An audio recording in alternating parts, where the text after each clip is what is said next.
إن الحمد لله رب العالمين والصلاة والسلام على أشرف الأنبياء والمرسلين سيدنا وحبيبنا ورسولنا الكريم وعلى آله وصحبه ومن تبعهم بإحسان إلى يوم الدين. اللهم علمنا بما ينفعنا وينفعنا بما علمتنا وزدنا علما.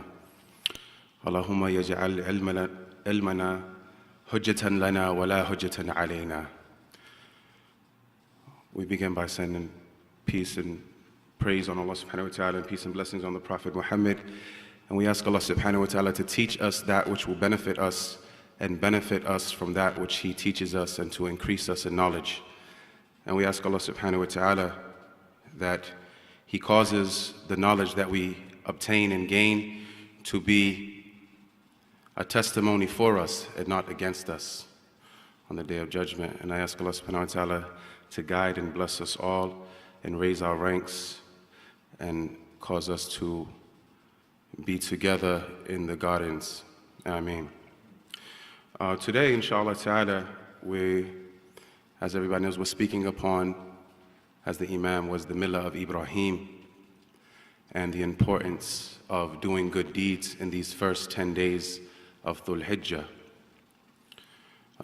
These days wherein the Messenger sallallahu alaihi wasallam said that ما من أيام العمل الصالح فيها أحب إلى الله من هذه أيام العشر, that there's no days where the good deeds done in it are better than the good deeds done in these 10 days. So we have a few more days left, and we ask Allah subhanahu wa ta'ala to accept from us our deeds, and we seek inshallah ta'ala to try to increase the deeds, as the Shaykh Abdul Rahman was speaking about earlier. This portion, we just want to really touch on the Hajj, the significance of the Hajj, the importance of the Hajj, the pilgrimage, and what does it mean for us? What are the lessons derived and the symbolisms represented in the pilgrimage to Mecca? And how do we take that and apply it to our life? Within the Hajj, this pilgrimage to Mecca, there are many lessons to be learned, many experiences and wisdoms to be derived from this act of the Hajj. Actually, this Hajj, this pilgrimage, which is the fifth pillar of Al-Islam, combines within it the lessons of the religion entirely, which are three.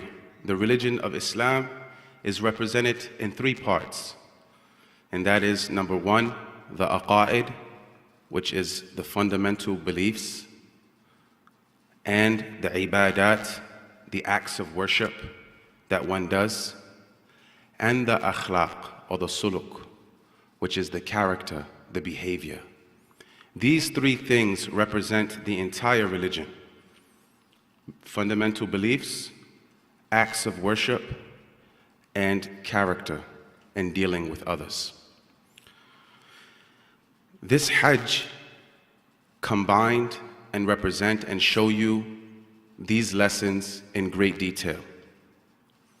Now, the Messenger Muhammad sallallahu alaihi wasallam, he greatly encouraged all of us to make this Hajj, to make this pilgrimage to Mecca. In the hadith, the Messenger sallallahu alaihi wasallam said, Al-Hajj al-Mabrur la jaza'an illa al-Jannah, that the acceptable Hajj has no less reward except Jannah. That when one goes and sacrifices his wealth and his time to make the pilgrimage to Mecca, then there is no less reward for it except the paradise. The Messenger ﷺ also encouraged us, saying that whoever performs this Hajj and he does not speak foully, nor does he commit acts of wrongdoing, and returns is as if he returns like the day his mother bore him. Means he will come out with a clean slate.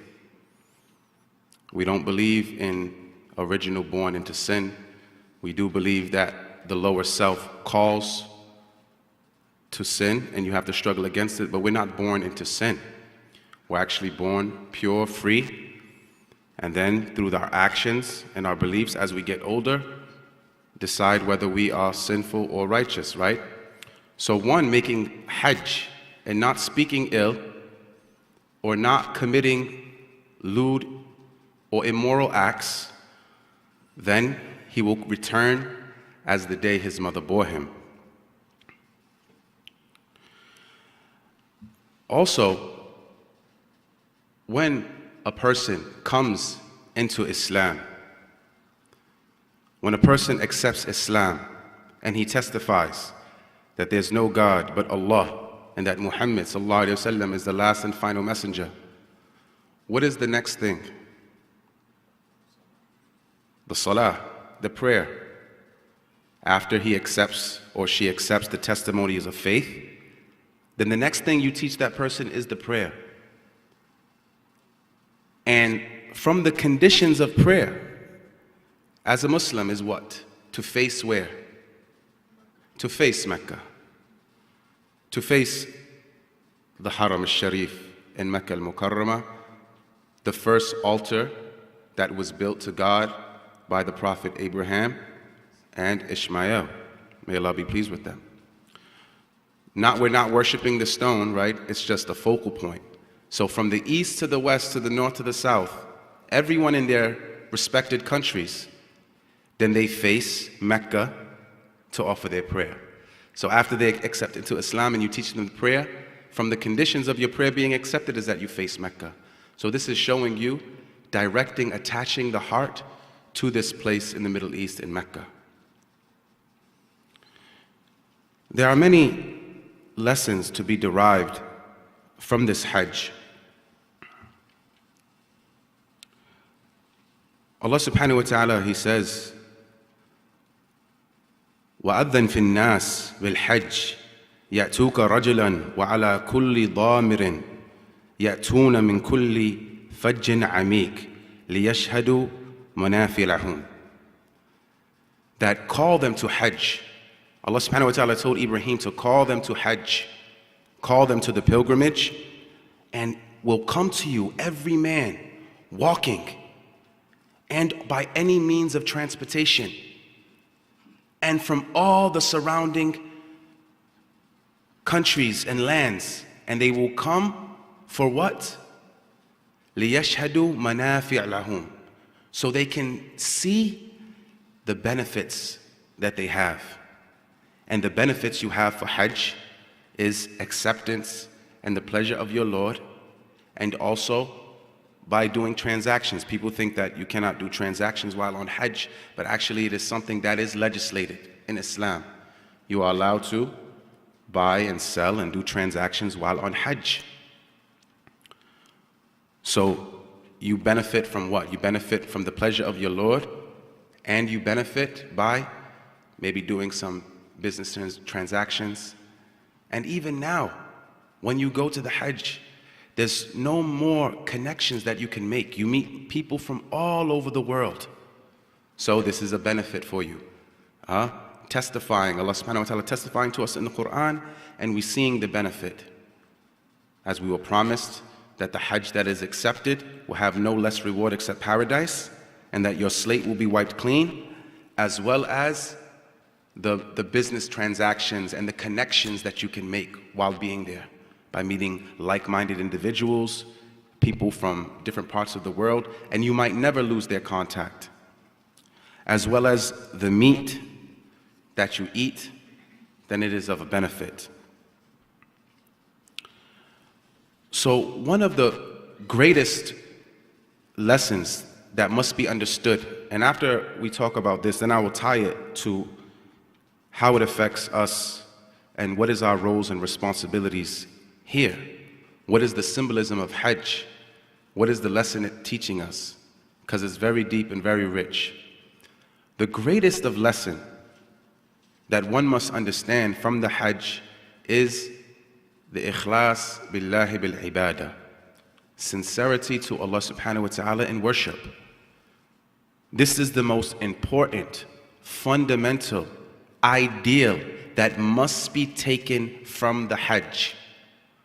All these rituals that are performed, circumambulating the Kaaba, throwing of the stones, praying behind the Maqam Ibrahim, doing the ashrat bayna Safa wa Marwa, running between the two mountains of Safa and Marwa, all is to establish the remembrance of Allah and to worship Allah alone. And this is why the whole rituals and rites of Hajj is a representation and an honoring of our father Ibrahim, as he is the one who established this Kaaba. Of course, they've rebuilt it over the time. This is not the same Kaaba, but he built this altar to God with his son Ismail, and he was ordered to call the people to make Hajj, and that they would. And his generations later, we've seen that now 3 million to 6 million people now are in Mecca right now, which is not a city, to perform this Hajj. Another living witnessed miracle is that there's no time of the day, no day of the week, except there's somebody circumambulating the house. Think about that. Even times in that there's not Hajj, during the entire year, and you only go around it 7 times. Yet there's never a time where there is not someone circumambulating the house of Allah in Mecca. Every hour of every day. So this is from the blessing, but the lesson that we derive from it, as the Imam was speaking to us about the millah of Ibrahim, the millah and the path and the way of Ibrahim, that he was a muwahid. He had the pristine monotheistic ideal. The pristine monotheistic ideal where he worshipped Allah alone, and he turned away entirely from anything or anyone or any assumption of any type of deity or God. He turned away from all of these things and gave his self and his worship to Allah and God alone. This is the importance of the Hajj. As it comes in the Quran, Allah subhanahu wa ta'ala, he says, وَإِذْ بَوَأْنَا لِإِبْرَاهِيمَ مَكَانَ الْبَيْتِ أَنْ لَا تُشْرِكُ بِهِ شَيْئًا وَطَهَّرَ بَيْتِي لِلطَّائِفِينَ وَالْقَائِمِينَ وَرُقِّعِ السُّجُودِ. Then, when we gave to Ibrahim the place to establish the house, and we inspired and said to him, لَا تُشْرِكَ بِهِ شَيْئًا, do not associate partners with me. So this is the idea. This is why all these ritual and rites that we do in the Hajj is a celebration of our father Ibrahim, is a celebration of our attachment to the millah of Ibrahim, this pristine, unapproachable, monotheistic ideal where we take no gods, no partners, no angels, no prophets except Allah alone. So everything we do in the Hajj is to establish this fact. Now this is important because nothing will correct the later part of this ummah except that which corrected the first part. As Imam Malik said, nothing will correct the later part of this generations and these communities except that which corrected the first generations. What corrected them? The Bedouin Arabs at the time, is their first acceptance of Tawheed. This is why when you take the 2 cloths and you pass over the Miqat, which is the station where you make your intention for the Hajj, what is the first thing that is said? Labbaik Allahumma labbaik, labbaik la sharika laka labbaik, innal hamda wa ni'mata laka wal mulk la sharika lak. I am here to serve you, Oh Allah, I am here to serve you. I am answering your call. There's no sharik to you. There's nothing equal or partners to you. I am here answering your call. There is no partners to you. To you is all praise. To you only is worthy of all praise. To you is every provision is in your hands, and to you is the dominion over everything. I am here to answer your call. So the first thing you say is a statement of tawheed, a statement of monotheism, rejecting any equals or partners or idols besides Allah subhanahu wa ta'ala, that He is the only one worthy of worship. Because, and it's very important that not only do we not bow down to any idols, or we don't call upon any dead, or call upon any righteous soul, no matter how righteous they are, but it's also important that we break the idols that is within. Remember the Prophet Muhammad sallallahu alaihi wasallam, he said that from the idols of his ummah, of his community, is the dinar and the dirham, is the money, the dollars and the cents. This is an idol. Your ego and your desires can be an idol.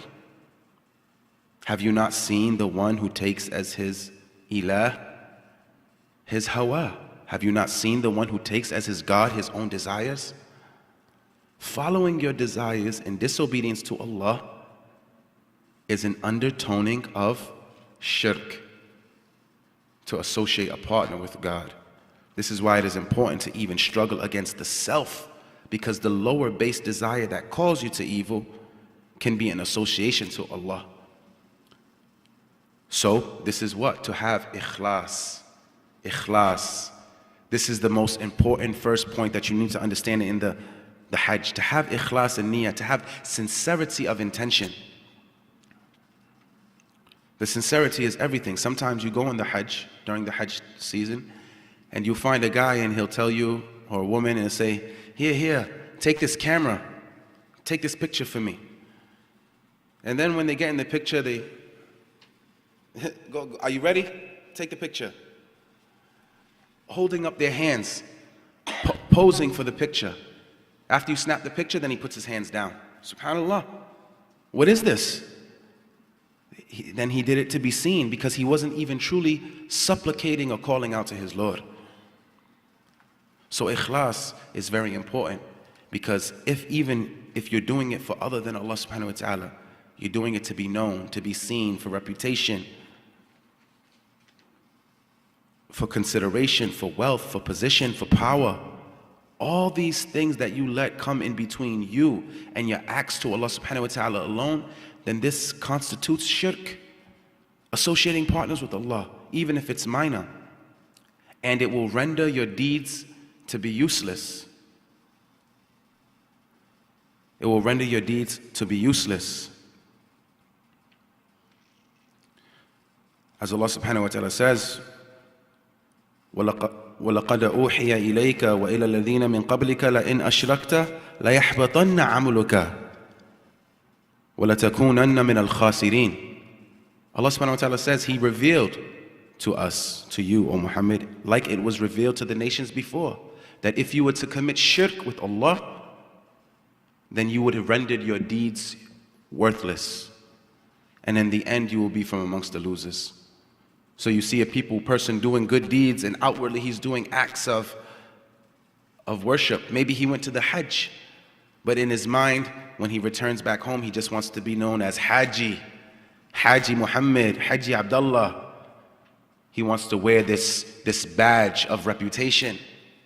And then you did it for other than Allah. So the first thing, the entire reason why we honor our father Ibrahim is because he worshipped Allah alone and turned away from any other actions. Every good in this life stems from Tawheed, the oneness of Allah. And every evil, even sins, stem from shirk, associating partners with Allah. This needs to be understood and is the valuable lesson that first began to change the hearts of the early generations is their attachment to Allah and Allah alone, and the fear of Him, and doing all their deeds for His sake only, and not for to be known or anything like that. And the second part of this Hajj, the second most important point, is that you do these acts in accordance to the Sunnah of the Prophet Muhammad sallallahu alaihi wasallam. You can't go over to Hajj and do your pilgrimage and you are not following the way that it was taught to you. You can't make up your own forms of worship. You can't just do what you feel. Rather, you have to follow the Prophet sallallahu alaihi wasallam. As he said, while he was making the Hajj, and people were watching him close, because the companions, they would always watch the Messenger sallallahu alaihi wasallam very close. So while they were watching him close, and he's doing these acts of ibadah, and he said, لِتَأْخُذْ عَنِّي مَنَاسِكَكُمْ, that you will take from me your rights in the Hajj. That you will take from me your rights in the Hajj. And then he said, because I do not know if I will ever make this Hajj again. So our rites and our rituals and our acts of worship and ibadah, they must be in accordance to the Sunnah. You must follow the Prophet Muhammad sallallahu alaihi wasallam. So the first part of the acceptance of your ibadah, of your worship, is to be sincere, and that it's only for Allah. And the second part is that you do it in accordance with the way that the Prophet taught you to do it. Otherwise, it's not worship. It's not worship. You can be as sincere as you want. You can't run around your house as sincere as you want. Say, I'm gonna make 7 circles around my house and say Allahu Akbar. You know, being as sincere as you want. Allah subhanahu wa ta'ala is not gonna accept that. The Prophet sallallahu alaihi wasallam was sent to show us what is the way to get close to Allah subhanahu wa ta'ala. What is the path and the acts of worship that we must do to be close to Allah subhanahu wa ta'ala.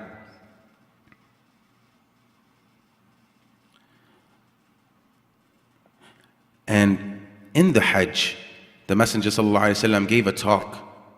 He gave a talk. So much so that the people's hearts were shaken and their eyes were filled with tears. And they said to the Messenger sallallahu alaihi wasallam, this sounds like this is like the last time you're speaking to us. He said, advise us. And then the Messenger sallallahu alaihi wasallam said, usikum bitaqwa. I advise you to piety. I advise you to godliness, to righteousness, to fearing of Allah, to be conscious of the Lord, to be sincere in this. Usikum bitaqwa. وَسَمْعَ وَطَاعَ, and to hear and to obey. How many of us now really hear and obey? Now in our liberal society of America, you have people that they do what they want to do. Even when it comes to this religion of Islam, they do what they want to do. They follow their own desires. When it comes to they're sick, they go to a doctor. When it comes to their car being damaged, they go to the mechanic. But when it comes to their religion, everybody is a scholar, or everybody understands.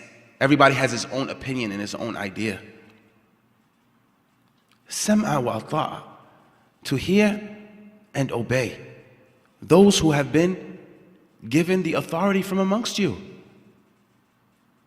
I've seen people even here, right in this masjid, the imam say something and they just look away and just do what they want to do anyway.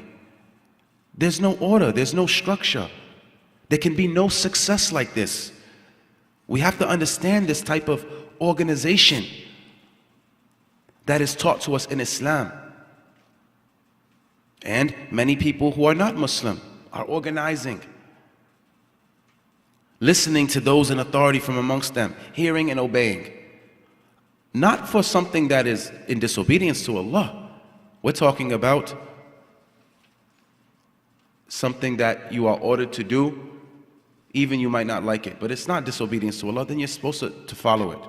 Your imam, your parents, the officials, those in authority, officers, whoever has an authority.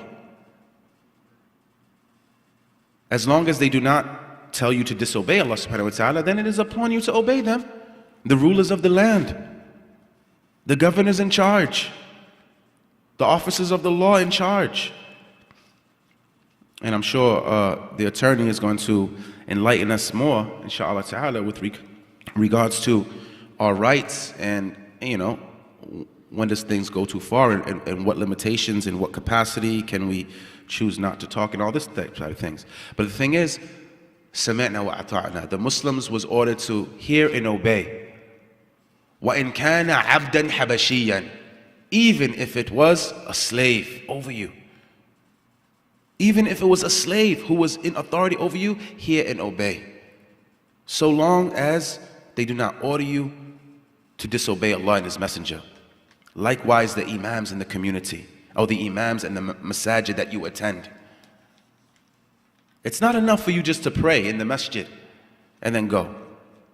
So on the Hajj, the Messenger ﷺ said, نعم أوصيكم بالتقوى والسمع والطاعة وإن عبدا حبشيا فإنه من يعيش منكم بعدي سيرون اختلافا كثيرا. For verily, those from you who live past this, beyond this, you will see great differing. فعليكم بسنتي وسنة الخلفاء الراشدين المهديين من بعدي. So upon you is my sunnah and the sunnah of my rightly guided caliphs. So this is the second part in the Hajj, that you just don't go there and everybody's not doing what they want to do. No, you go around the Kaaba with your left shoulder facing the Kaaba. And you follow these rites and rituals not because anything has such a special significance, but rather following the Messenger to establish the remembrance of your Lord. So when you can, if you get to the black stone, then you can kiss it. What did Umar radiallahu anhu, he said, I know you have no benefit to me or no harm you can cause me. And if I did not see the Messenger Muhammad sallallahu alaihi wasallam kiss you, I would not have kissed you. So these acts, some of these ritualistic acts, they are just to establish the remembrance of Allah. Sometimes you go to Hajj and people, where they stone, people really think that the Satan is tied up to the stone. You see people throwing all kind of shoes and rocks and reciting special prayers on rocks and chucking it at the stone like a 90-mile-per-hour fastball or something. La, Sheikh. We are following the sunnah. We don't want to go beyond, but we don't want to fall short. We just want to follow the Messenger Muhammad sallallahu alaihi wasallam and what he told us to worship. Because if you do something extra, then you're innovating. And if you fall short, then you didn't reach the mark.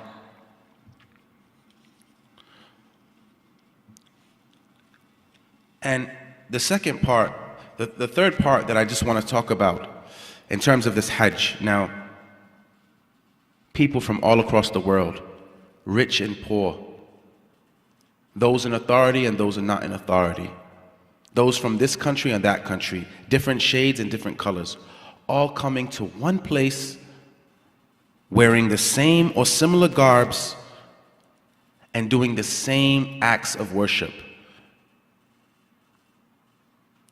This is a lesson for us of the unity that is supposed to be. Now, I talked to you and I told you about ikhlas, tawheed. The first thing you say in the Hajj is what? Labbaik Allahumma labbaik. Also, following the sunnah. The Prophet Muhammad sallallahu alaihi wasallam said, لِتَأْخُذْ عَنِّي مَنَاسِكَكُمْ. That you take from me your rights. And then, as the Messenger Muhammad sallallahu alaihi wasallam, he said, مَنْ أَتَى هَذَا الْبَيْتِ فَلَمْ يَرْفُثْ وَلَمْ يَفْسُقْ رَجَعَ كَمَا وَلَدَتْهُ أُمُّهُ. So the one who comes to this house of Allah, the Kaaba, and what? He doesn't speak foul, and he doesn't make sin, then he will return to from this Hajj as if the day his mother bore him. So what is this telling you? The suluk, the behavior, the akhlaq that you are supposed to have. Because when you're there, things are tight. Some people are losing their cool. That's why the Prophet Muhammad ﷺ gave you this wisdom. He said, for those that do not speak foully, and for those that do not commit sins. Some people almost get into fights while they're there, cursing, swearing, because they lose patience. It's really hard. And upon the woman, you can imagine it's even harder. The Messenger ﷺ said this is their jihad. Going to Hajj is a jihad. You're cramped like this, people tight on. It can be an ordeal. It can be overwhelming for some. And I'm telling you, everyone gets tested with patience there. Everyone gets tested with their brothers and their sisters of how to deal with them. Some people are not, could be ignorant of what they're supposed to do, so they're interlocking and shoving past people. Some people are fighting to get to the black stone to kiss it, like a war zone. Kissing the stone is only sunnah, but safeguarding the right and the security of your brothers and sisters is wajib. So they're leaving off something obligatory to do something that's only recommended. So in this, to be patient, to not speak foul words, and to not act even if someone acts ignorantly against you. Not to address it or follow it with ignorance as well. And this is what it is to be a community and to have unity. And this is what we need, and lessons that we need to take from the Hajj in our own self, that sometimes in our community, we might have some personalities that we don't agree with. We might have some type of actions from someone that rubs us the wrong way. But to be patient and not to speak foul words and not to act unjustly, even if they were acted ignorantly towards you, even if they spoke foul language towards you, for you not to respond with this foul language, for you not to respond with this evil actions, then this is what it is to create unity. And all these three lessons are found in the Hajj. And this is only what will correct our affair. The only thing that will correct our affair is the oneness of Allah and having pure tawheed and ikhlas, sincerity of intention.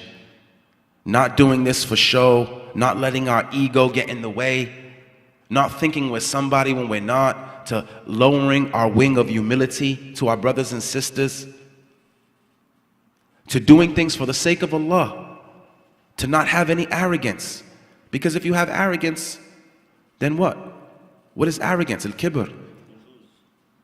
Batar al-haq. To reject the truth, wa ghammat al-nas, and to look down upon the people. So sometimes if you have this arrogance, you can't, that's ego. So you can't humble yourself. And this has something to do with your sincerity.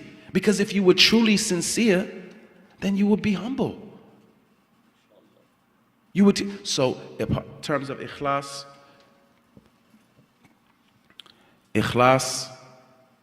which is tawheed, and number two, strictly sticking to the sunnah.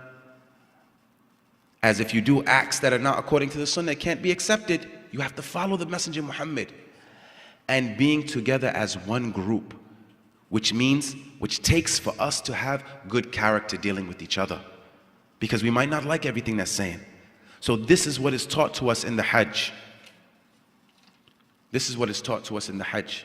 And if we can do this, then this is the way we can have a true bond and true brotherhood and find true success. Be strict with our convictions, following the sunnah and banding together as one group. As the Messenger Muhammad said, Al-mu'min al-mu'min kal-bunyan yashadduhu ba'dahu ba'dah. That the believer to the other believers are like bricks to an establishment, each one strengthening the other.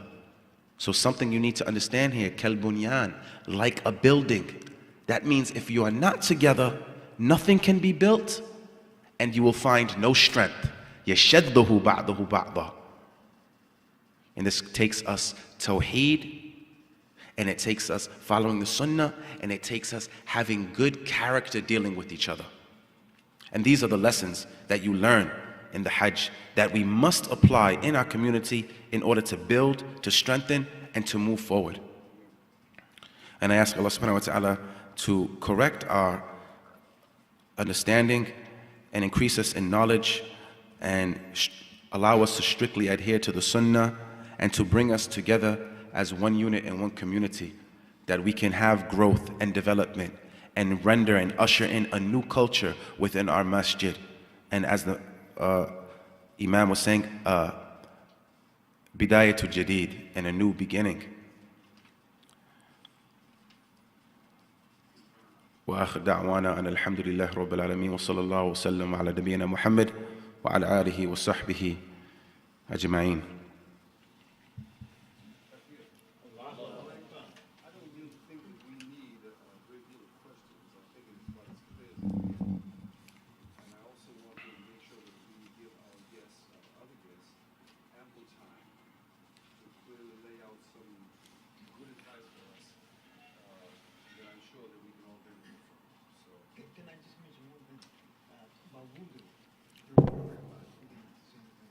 What's that? Wudu? Naam. Yes, because we weren't speaking about wudu, but of course wudu is a condition for your prayer to be accepted.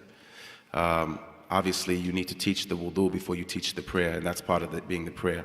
I was just making the point of the first thing when you teach them the salah is you teach them where is the direction that we face. Though, of course, before they can actually perform the prayer, they would have to perform the ablution. Naam.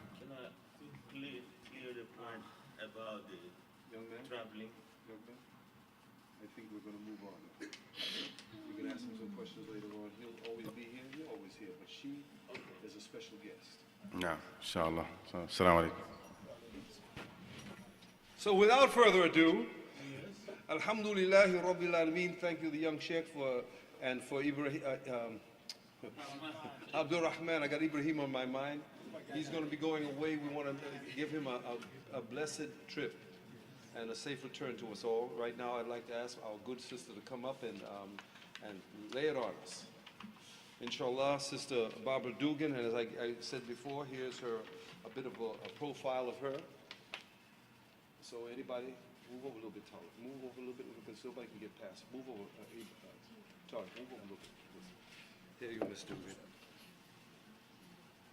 Assalamu alaikum. Alaikum salam wa rahmatullah. You want me to, if you need to tilt this microphone down for you? I'll be sitting down probably, or Okay. standing up, we'll see. Literature? I never leave home without it. I have lots of things I thought we could share here. I just want you to know that the welcome here was so warm that, that your imam helped me park my car. So valet parking is very impressive. I've never experienced that before. It was very kind. Please take notes. I provided some notebooks, and if you need one, what I'd like you to do is to keep this notebook and make this your message paper. I'd like to give you a gift of this one. This one's mine. Sure. I think this one's yours. This one's important. Oh, okay, someone's watching, this is good. You could just let me hand these out.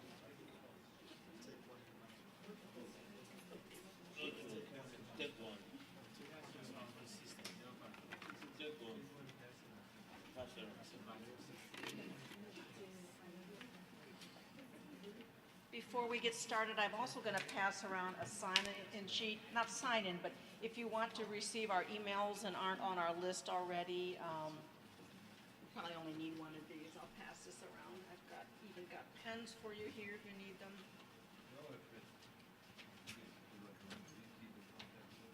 I came with enough materials for a crowd of about 75, so you'll just bear with me. Pens if you need this. Thank you. You're welcome.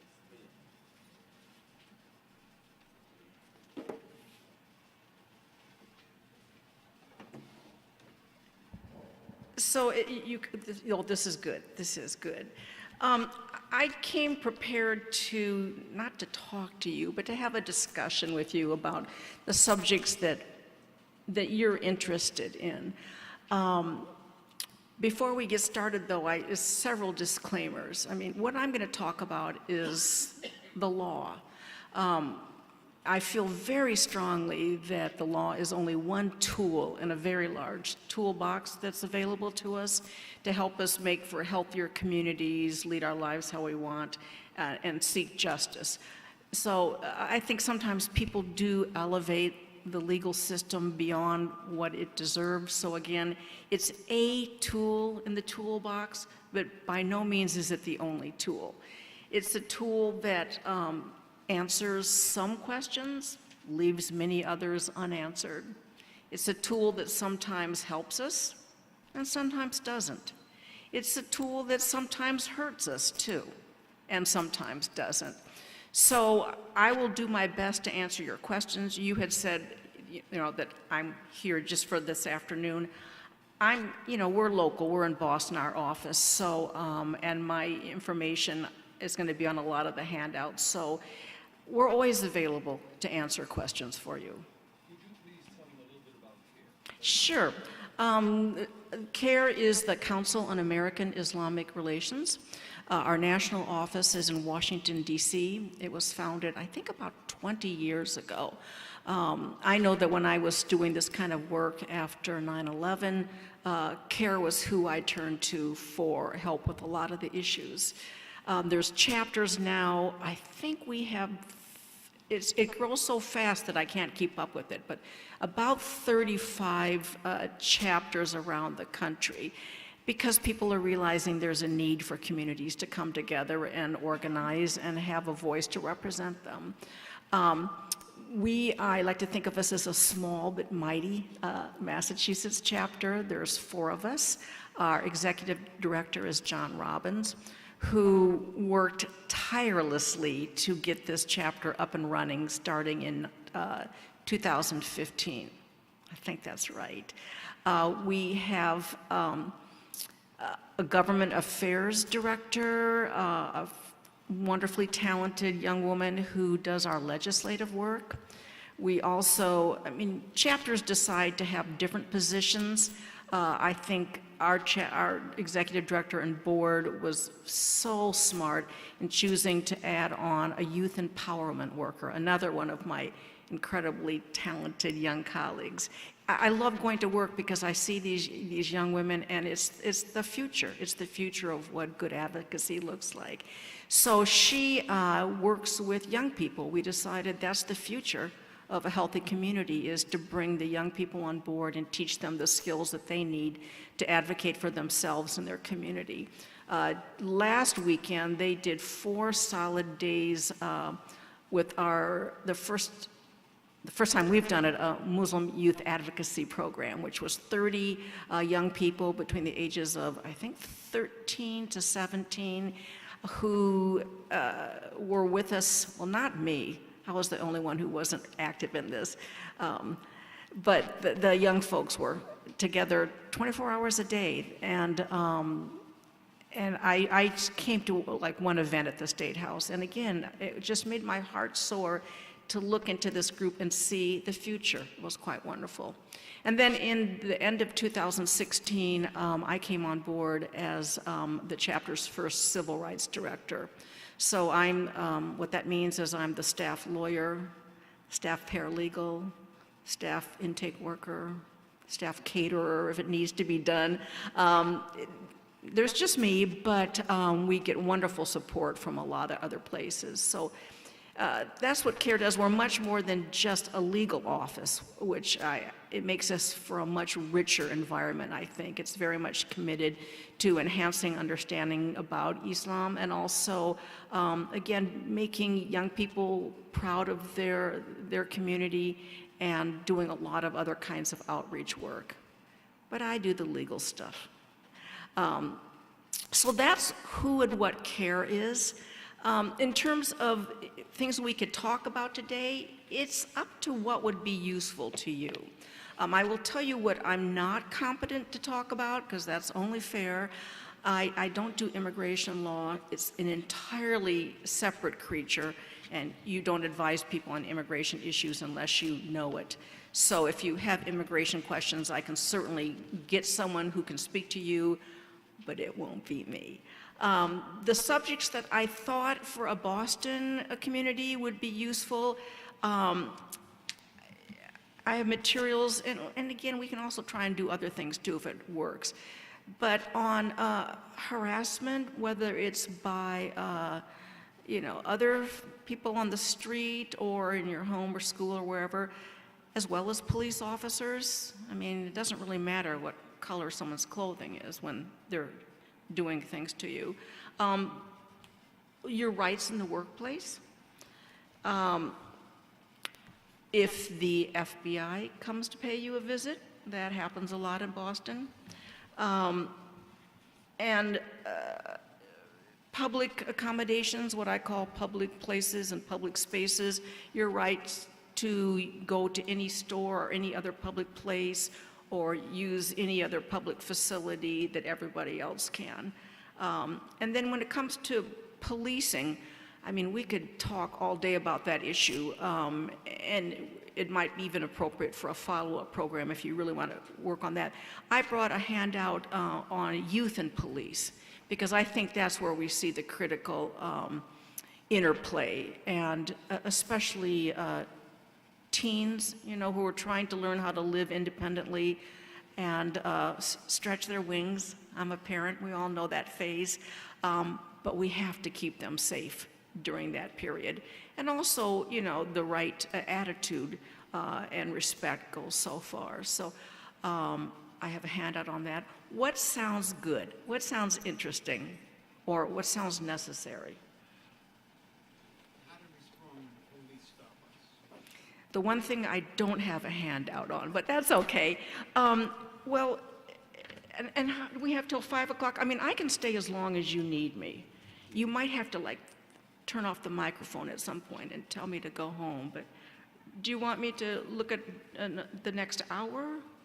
No, we pray in the 45 minutes, but after that, we can still. Okay, Because okay. I'm trying to give them some food, so they'll probably stay. Yes, I don't want to exhaust you too much. Well, whatever, we'll just tap into them and ask them how they feel, and we'll go up like that, okay? How to deal with that. Yeah, can we do that one first, just because it's an easy one. The answer is don't. The other ones, I will tell you, are more interactive. They're little quizzes for you so that you can go through these yourselves. But sure.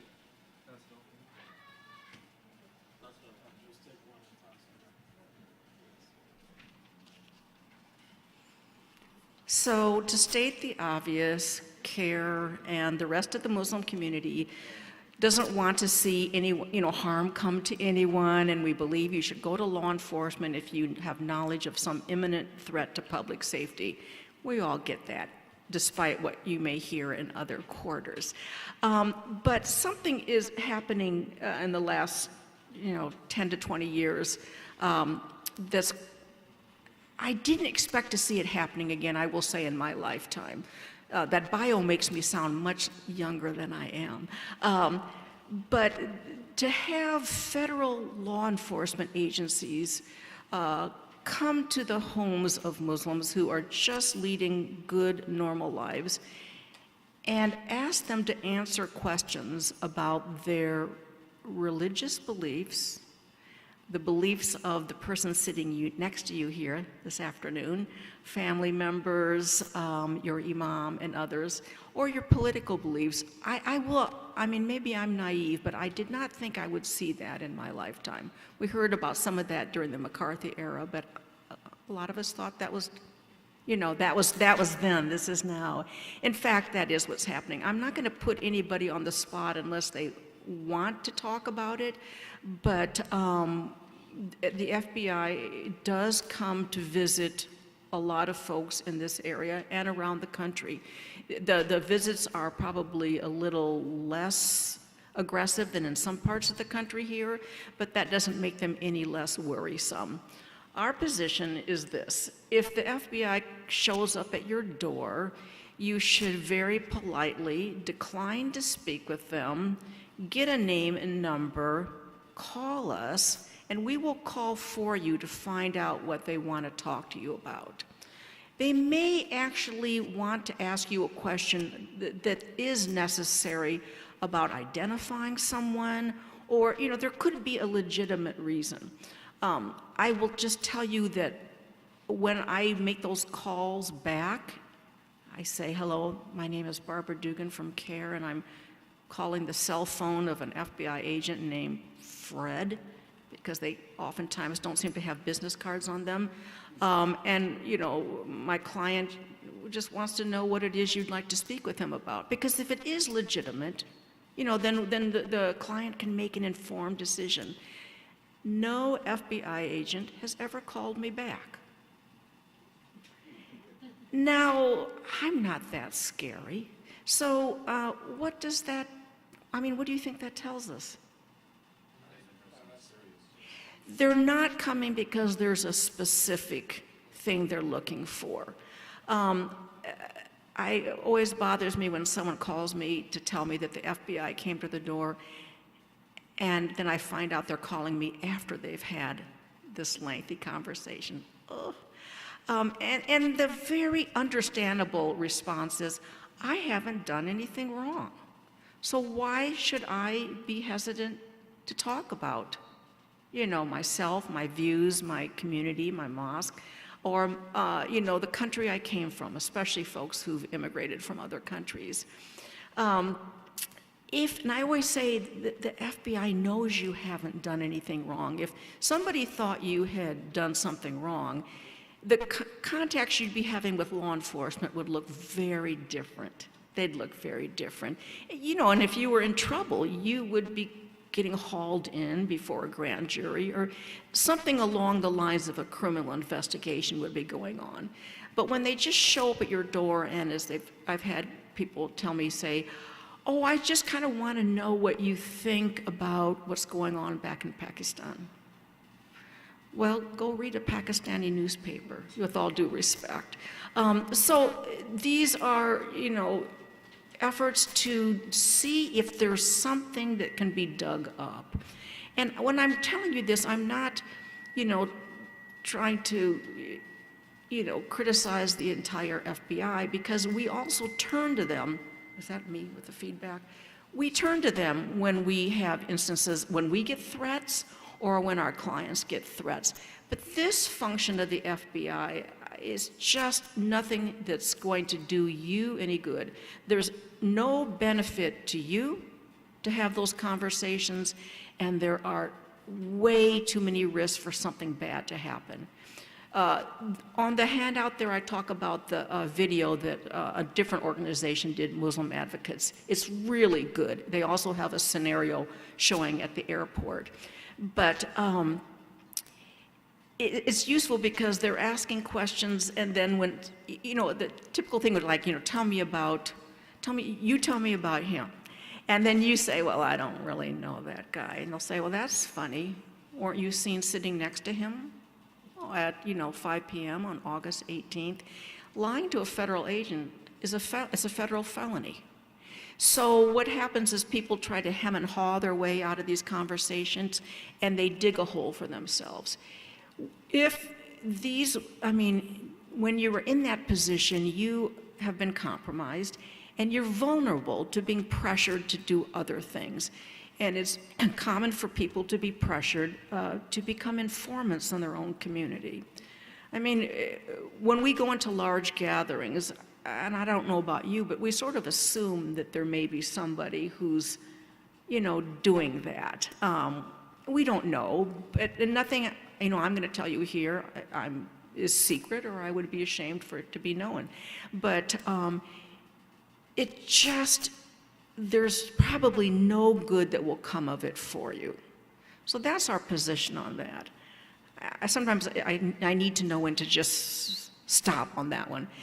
Is that clear? Do people have questions about that? Or does anyone want to share an experience they had like this? I don't want to put anybody on the spot. I think behind you, the hand was up first. Yeah, I was wondering, do you know, did they do a study on the percentage of informants that could be in any given congregation? No, because nobody knows. Nobody knows who the informants are. I'm sorry, and you had your hand up? Yeah.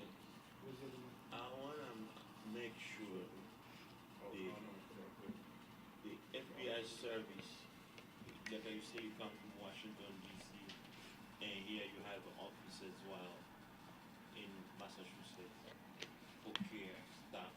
Yes, I'm from the Boston office. Staff from the Yes. Boston office. You say sometimes you call and they happen, to return your call. I hear you back, you say maybe you're not interested, they're not interested. But I have another idea.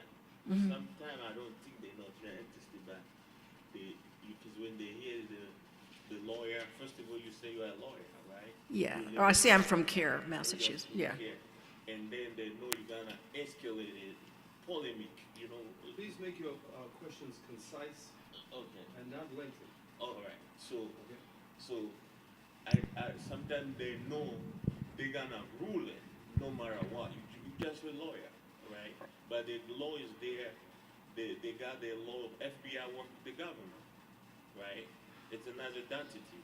But since have you been in those cases where you was just a part of the scenario? Right. You couldn't do anything. The law had to rule anyhow. Can you give us one of the example and how it happened? Something like that. No, so what is the question? An example of? I don't understand what you're saying. I say, Well, make it brief. What is it? is it something? Can you give us a story that we can get an example to understand your service? Okay. How is that active into this? In terms of an FBI visit? In terms of a Muslim society, and how is it active? An example, a concrete example. I can't, okay, I think he might be asking. A much larger question, are you No, no, asking it's me? a smaller question. What A is he small- saying? Can you give us an example of somebody that was that they came to you and, a small Yes, sir. picture, Yeah. a vignette, because they came to you and said, listen, so, police officer, the FBI called me, and this and this. Sure. I mean, and they usually look quite similar. Oftentimes, these are people who have traveled overseas. They've already had a hard time at the airport. And totally unexpected, knock, knock, knock. They usually is 2 FBI agents come to the door.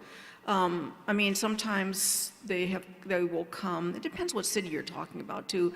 When they know that the husband is at work and the wife is home and maybe thinking she'll be more intimidated. But in this case, it was a businessman that goes back and forth quite a bit and said, we just want to talk to you about the situation in Pakistan. That was actually a real example. Which is an odd thing because they're not just wanting to talk in generalities. And so and again, when he asked for a name, this was a woman, gave him a cell phone number. You'll always get a cell phone number. And a first name, I don't know if it was even her first name, claimed she didn't have a business card. I mean, I know they're cost cutting, but really. And so that's what I did. I called back, and that's that example I gave. This is Barbara Dugan from CARE, and I'm calling on behalf of so-and-so, and if he's interested in knowing what it is you want to speak with, and then he'll make a decision whether he wants to talk to you. So I think the whole point, maybe the most important thing, is that it's totally up to the person who's visited whether they want to have that conversation. The ones I've had, they have never returned my calls, which leads me to think that these were just fishing expeditions. I do know other lawyers where the FBI has called them back, and they were seeking a very specific piece of information. And the person was willing to have a very brief conversation with them to help out with that piece. But they tend to look a lot alike, these sorts of situations. I hope that's a good answer. I think so. Are there any scenarios about elderly people getting things in the mail, asking a bunch of questions? I haven't heard of that, have you? Well, I did get something in the mail. They gave a list of things that they wanted me to answer. And who was this from? He said he They got said it was something in the from mail, Washington, but D.C. was this like a census type Yeah, it of? was like a census thing. And then when they asked for some money at the end, that's when I knew it was like, Oh, yeah. yeah. That's called taxes. They don't ask you to pay those. So that was coming from some organization that was clearly, some of those. I used to deal with my elderly father's mail, and he got on all sorts of mailing lists. And I mean, he was like in his 90s, and you could see why he didn't understand that these were not. He didn't have to answer these questions. He didn't have to send them money. That's when I took over, the checkbook. But yeah, the FBI is not going to send you something in the mail, and if you're going to be subpoenaed, you'll probably get that delivered to you. So, Yeah, Attorney Barbara. So, what can you tell us? Fishing expeditions. What exactly are they fishing for, and what are their goals when they do this? What are they looking for, or what are they trying to do? well, it's all based on the assumption that Muslims are dangerous and I guess prone to terrorist activity. So everything is to see what you can dig up, anything. And also, if you can get somebody really jammed up who's told you things that aren't true, they may be useful as an informant. Here's an example for you. One person who called us, he was from Bosnia, and he was being, really courted by the FBI, kind of nice at first, and they were pressuring him more. And what it looked like to me is that they had very few people to give them information about things going on in Bosnia. And they said, and in his case, they said, well, we can help you out with your immigration status. And so sometimes people will find their immigration applications either jammed up because they won't cooperate, in which case, there's things that can be done, or they'll offer to speed it up. Now, if the FBI is willing to speed up your immigration paperwork, I don't think they consider you a threat. So this, again, is just a way to try and dig around and see what you can find. I can tell you they don't show up at the homes of, other communities. They don't show up, because they know that someone's a Catholic. It's something that happens to so many Muslims, and I don't know anybody else except some, maybe some back in the old days. Like I said, I've been around, like the Black Panthers used to have the FBI show up at their doors. But it very much targets the Muslim community. They don't come to my door.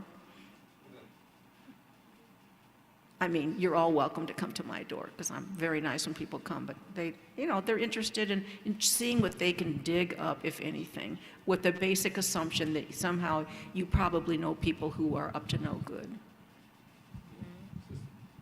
Since we're Black and Muslim, can you give us an example of like the same scenario with the Muslim man and how they would get questions from the airport? Can you give us a scenario of a Black person? Like, assume he's not Muslim, just how they would get information and stuff like that. I'm not in that loop anymore. Unfortunately, I don't have a handout with me about travel stuff because it was changing so fast. I didn't get it put together.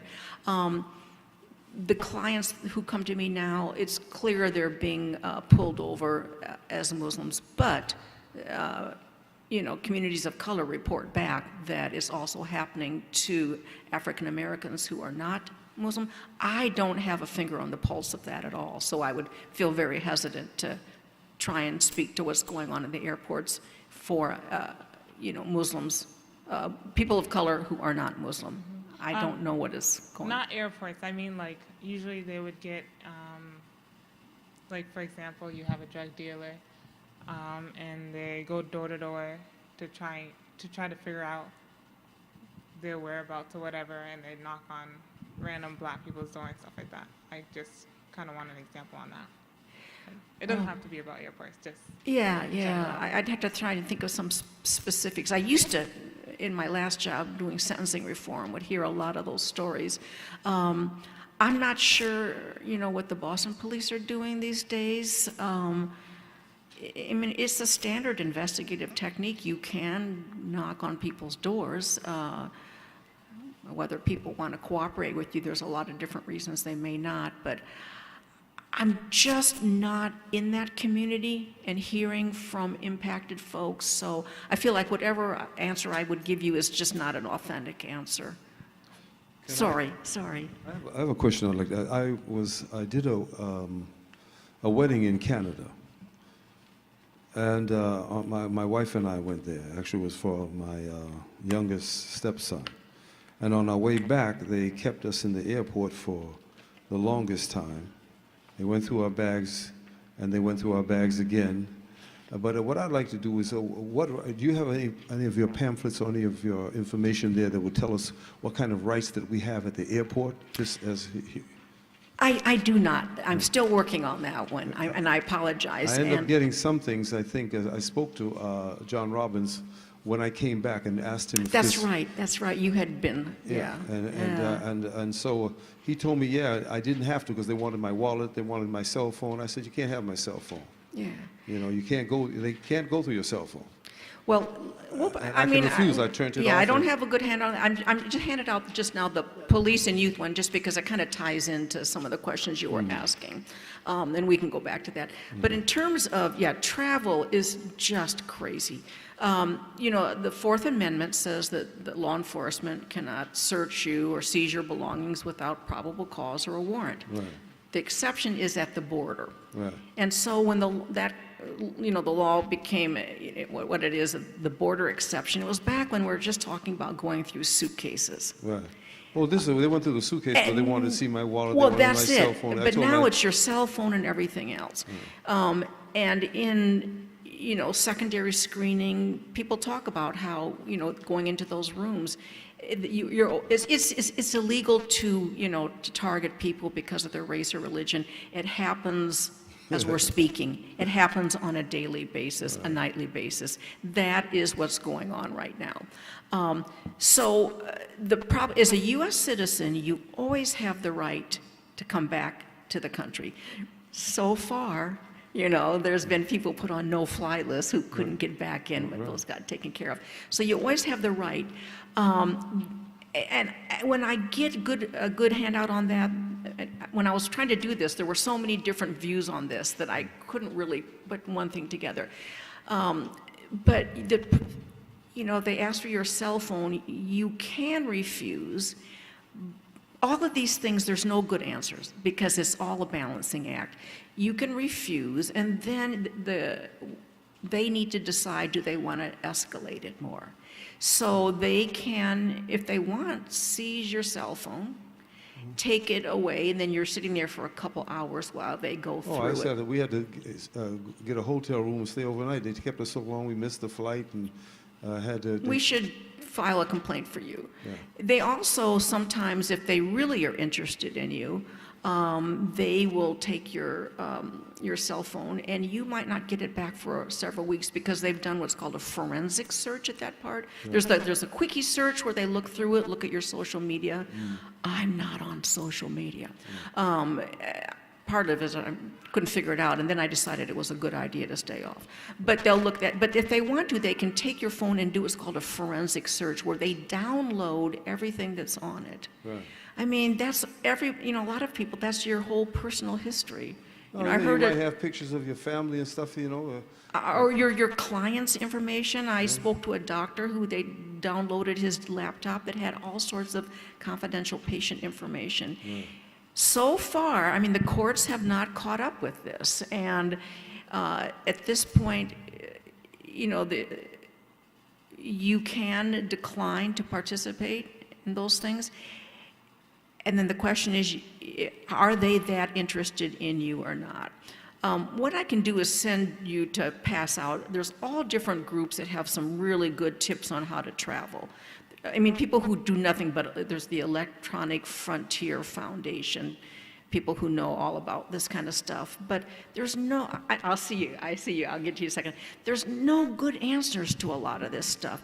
And if you are not a US citizen, you can not be allowed into the country if you don't hand over your electronics. So there's good websites that give you hints when you travel about taking a burner phone, you know, just using something that doesn't have everything on it so that when you get pulled aside, you're not going to be giving your life story over to somebody else. But yeah, but I have to just be honest, there are no great answers to that because, like I said, it's illegal and it's happening as we speak. Our national office in Washington just filed a major case about this because this is all tied to watch lists. I mean, when you travel, when you have the 4 S's on your boarding pass, or you have, you know, multiple searches that take hours, you're on the watch list. There's variations on that theme, but you're on the watch list, which supposedly means you're a known or suspected terrorist or have, you know, connections with somebody. There's now over 1 million some people on the watch list. And nobody from that list so far has been pegged for doing anything. The best description I saw recently is it's like looking for a needle in a haystack by dumping more hay. I mean, it's meaningless, but it's not without its consequences when you're detained for 4 hours leaving the country, detained for 4 hours coming back, missing your flights, have to get a hotel room. If that happens to you, we would very much like to hear about it. You can file a complaint with the Department of Homeland Security about what happened to you. They won't tell you that you're on the list, and they won't tell you that you're off the list. You'll get some letter that will infuriate you, but if the next time you travel, it may not happen. But we also need to document this stuff. If we just stay quiet about this, nothing will change, and it could get worse. I'm sorry, someone sister in the back's been very patient. I'm sorry. Mashallah. The airport experience I've had quite often to be checked, and there's nothing, you know, and I even went down that list to like, I'm not going to wear my burqa, no, because that's just going to alarm them more, right? I'm going to make sure I only have 25 pounds in my suitcase, the whole 9 yards. And they still detained me. And one of the big things is no matter what, there's this aggravation around us. And so even if you get smart and go, what are you doing? Why are you taking my phone? That's another harassment. That's like, stand still. Oh, you got a problem with that? Well, let's just add 2 hours to your wait now. And not even 2 hours, but they can just put your hands behind your back and say whatever. So it's so scary. Like the whole thing to go to the airport is really, really scary now. When I talk to folks who don't know what this is about, they are stunned to find out that their neighbors don't just go through. I mean, people complain about the airport, but they have no idea their neighbors take 4 hours to get in and out. So my advice is let's file complaints about every single incident like that. I'm drafting something that's only for TSA because it was how a woman was treated. And she said, are we going to win this? And I said, well, if by win you mean are we going to wipe out an Islamophobic administration in Washington? No. But, you know, we got to chip away at this incident by incident, document, you know, what these things are like, the incredible, you know, humiliation that sometimes happens, especially to women. We would be happy to file complaints for any of you.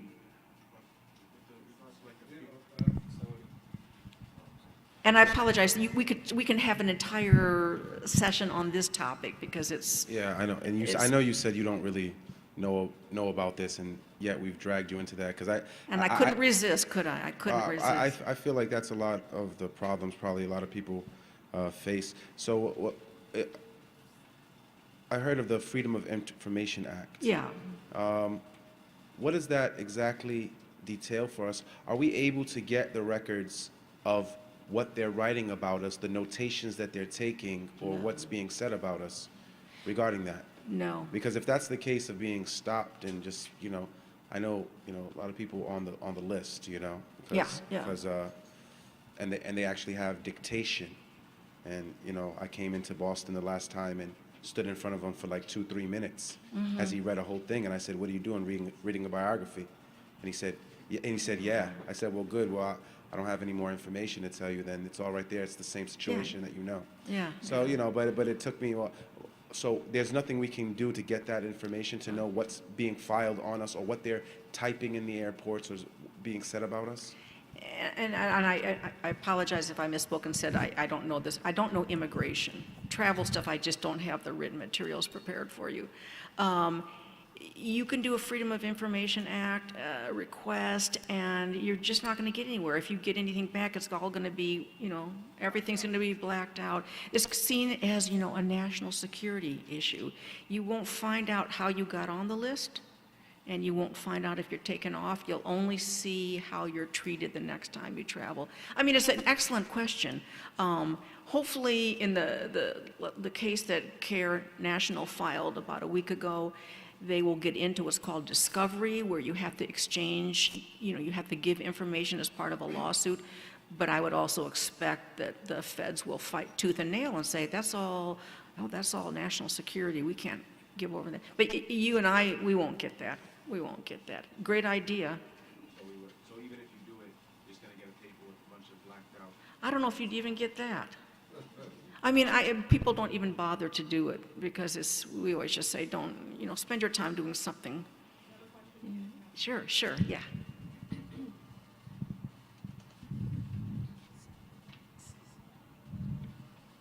I wanted to know, so when they inconvenience you and cause you to miss the flight and you have to pay for a hotel and, you have to pay extra money to get a different flight, all of that financial inconvenience, shouldn't they be paying for it? Should they? Yes. But will they? No. I mean, that's where the difference is between, the law and how things should be. It's really, this is an area that's... This is Patriot Act. It is. This is long-standing. Yeah. Can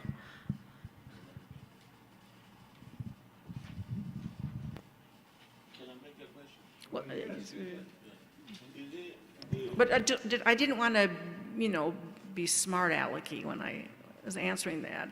They should have to, if you want to file a complaint next time, we'll talk about the expenses. I'm not aware of anybody ever getting reimbursed, but we need to document and complain about every single one of these and amass a level of complaints to educate, especially like Congress. When Congress found out about this Quiet Skies program that the Boston Globe did that expose about 2 weeks ago, there were congressional hearings about that.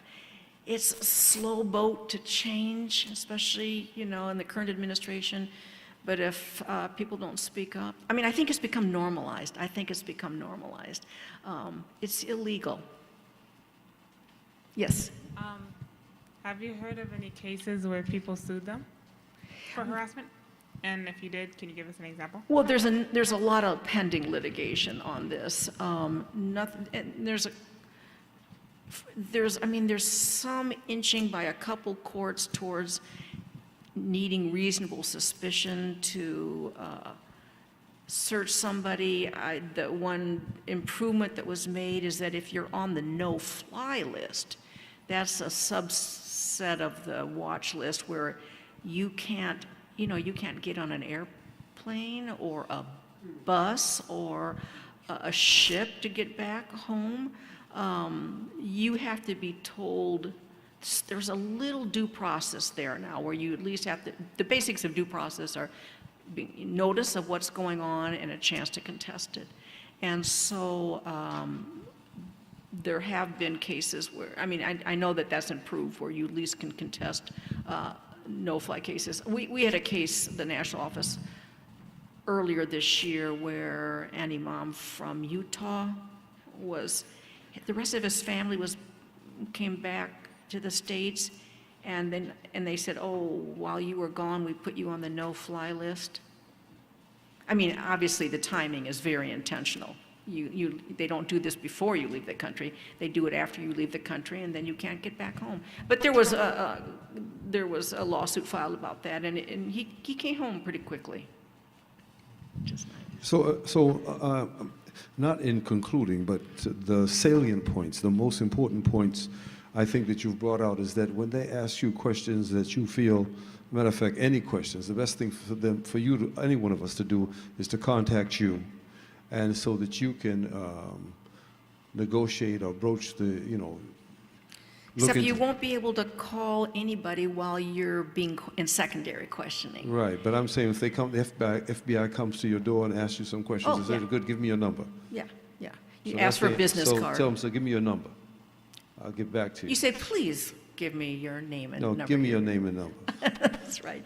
At the airport, you have to just navigate these things the best you can. And that's why it's what happens is illegal, but it happens, and you are, you have to just see how much you want to push back. Any other questions from sisters? I just want to say something about being on the plane. When we get on the plane and we bicker, we bicker into a lot, and we're asking a lot of, protect us while we go up in the sky. And you can have a bag, it's like all eyes are on you. As soon as you get on the plane, everybody's looking. I can move my bag, they're looking like, oh my God, I hope she doesn't have a bomb. So much stigma is with Muslim women just even going into an airport or on the plane. It's very scary and hurtful. Yeah. Okay.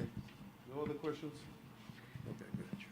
I just, I think you're going to be last. but I just wanted to say we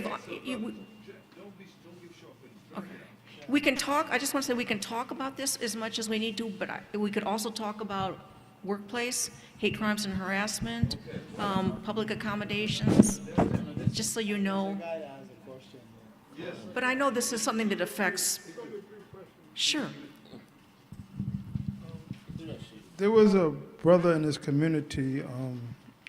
My mother and his mother actually were good friends, and he was assassinated. He was shot to death by the FBI. I think it was.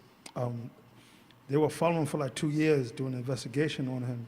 And he used to come to this community and pray with us. He was an African-American brother, kind of looked like me.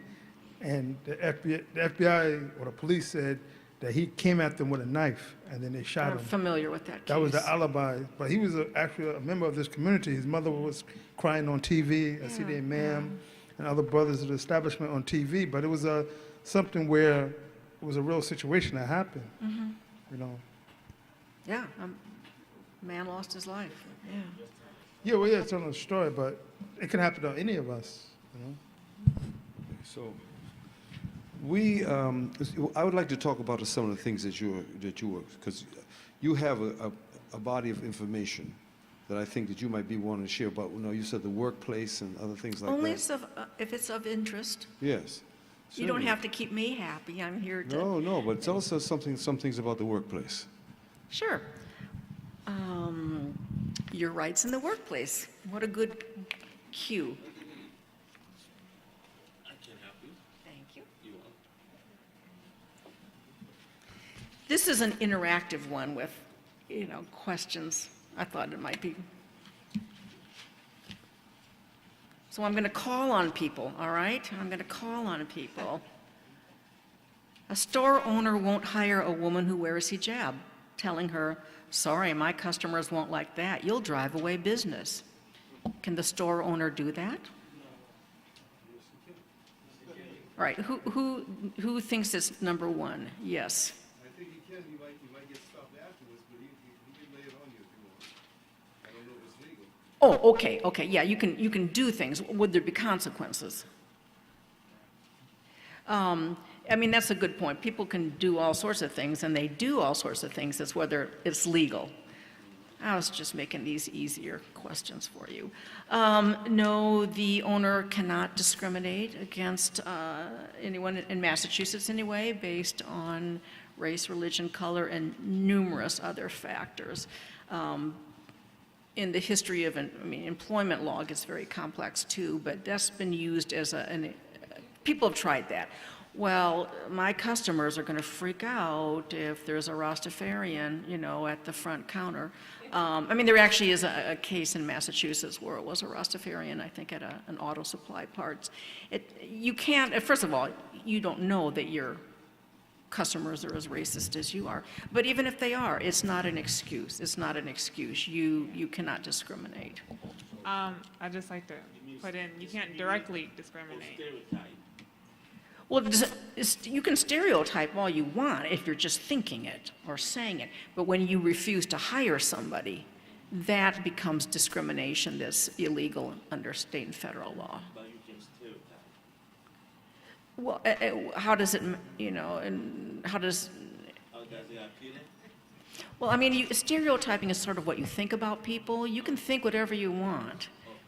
You just, if you're the boss, you know, you just can't make your hiring decisions based on that. On the stereotype. Yeah, or it was stereotyping or just outright bigotry, racism, whatever. Different thing. Yeah, yeah. But if you word it differently, you can.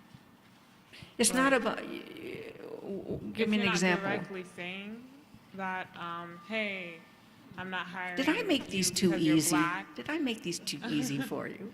What if you say, hey, your clothes look baggy, I'm not hiring you because you look unprofessional? They can do that. So they're discriminating against you, it's just, they're making. It's whether it's choices. legal discrimination is when you treat people differently. Some forms of discrimination are illegal. I guess I'm kind of assuming that when I talk about discrimination, it's illegal, but that's an excellent question because, in fact, it's the next example. You can not hire somebody for a lot of different reasons, but if you're talking about, you know, race, religion, color, and a number of gender, a lot of other things, and there's always some minor exceptions to these rules, but that is illegal discrimination. You don't want a kid wearing baggy clothes, you can do that. I mean, you want to see what the larger context is. Do you hire white kids in baggy clothes, but not black kids in baggy clothes? You know, because then it can be race. But I was trying to make it, people actually say things like this. I mean, I'm not trying to dumb down these questions for you. People actually say things like that. Oh, yeah, yeah. I mean, there is like that. I said there's that Rastafarian case that went up to the top courts. You are the only Muslim, this is kind of getting into your question, you're the only Muslim employee at a small flower shop where you are very good at your job, but the owner tells you, sorry, I need to let you go. My daughter wants your job. Can the owner legally do that? And why do you say no?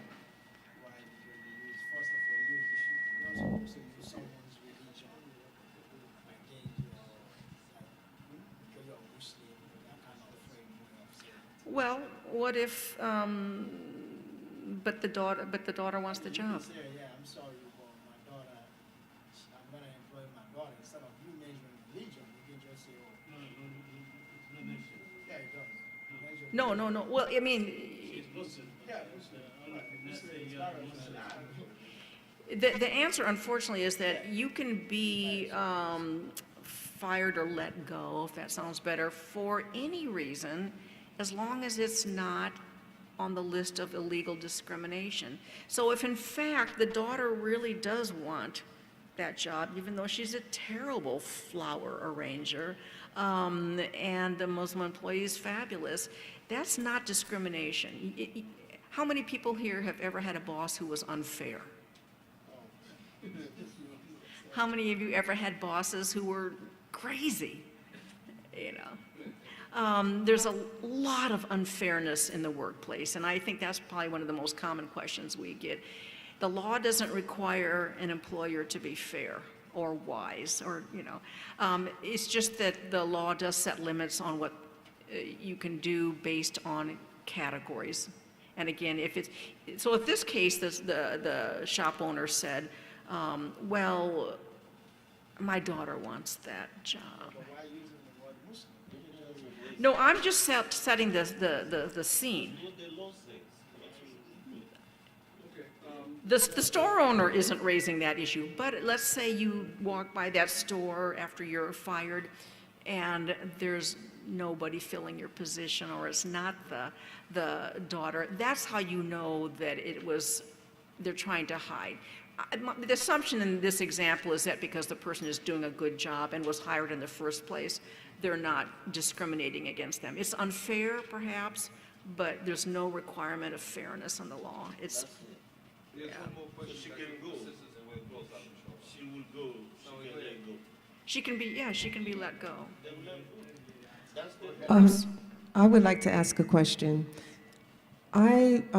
September 11th was a Tuesday. I was hired the Friday before that to work in the Boston Public Schools Oh, boy. as a 5th grade teacher, and last minute hiring and everything.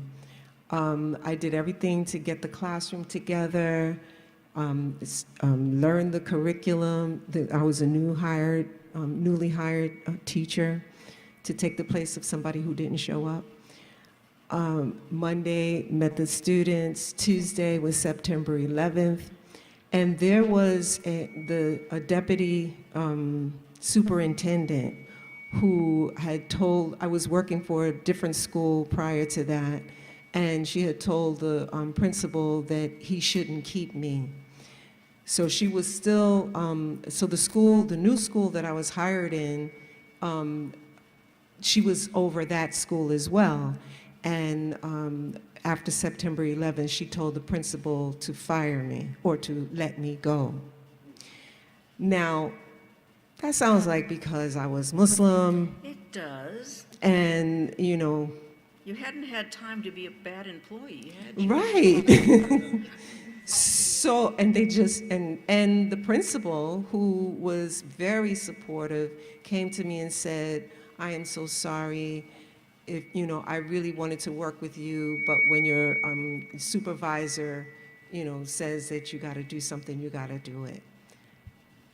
What? And you were fired? And I was fired.